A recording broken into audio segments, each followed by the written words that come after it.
Hey guys, so today I'm going to be teaching you how to make fridge magnets. You can send these in cards, you can use them as gift ideas, or you can use them for yourself and just decorate stuff. So this is a super easy method to do. I haven't found this on YouTube, so I wanted to put a video out there. So all you really need is magnetic photo paper. It has to be, compatible with your printer. So if you've got an inkjet printer, you'll need to have inkjet paper. You also need to make sure that this can go through your printer, because not a lot of printers will accept thick paper. Another thing to consider is if when you've printed it out, if you want it to be laminated, so to have like a plastic finish on top. This is self-adhesive plastic which you can stick on the top, which makes it useful.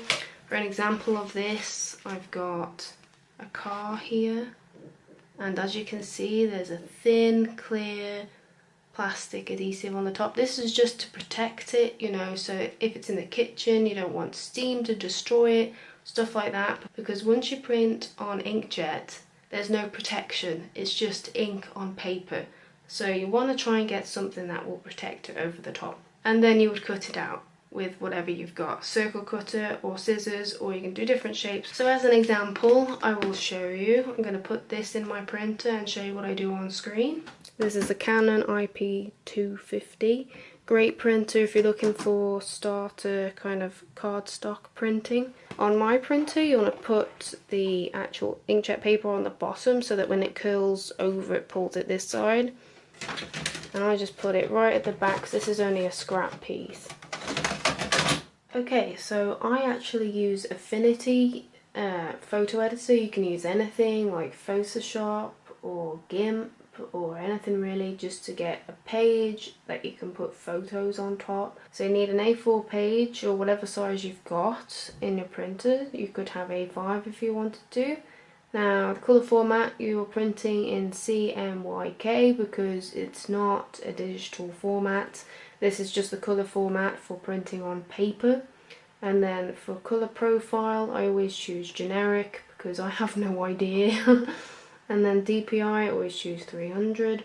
You can change the margins and the bleed if you want to. So basically I go into view, I go show grid. You might want to make sure also that show rulers is selected so you can see where you're going with it. Layers, we're just going to add a new layer, and there we go, you can see the grid. So if we zoom in all the way, so you've got the corner of the page there, you can see how big things are. So this is about 8 centimeters. So if you want to get whatever photo you want, what I'm going to do is make a square, for example, in the corner here. Let's make it 8 centimeters by 8 centimeters. Then you want to get your picture or whatever you're using. So drag and drop your picture in. You want to make it the same size that you've made your, frame. And then drag it underneath to make a mask. So you could be really creative with this and do like a donut shape if you wanted to. Get the picture, so let's copy and paste that picture. Put it underneath that one. And there you go, because then you could cut out this bit here and have like a donut shaped one. And then go to File, Print, and set your stuff up. You want to make sure that you're on best photo, basically the best photo one you've got, and then you just want to print. So now if you wanted to, you could just cut out some sticky back plastic and place it over the top.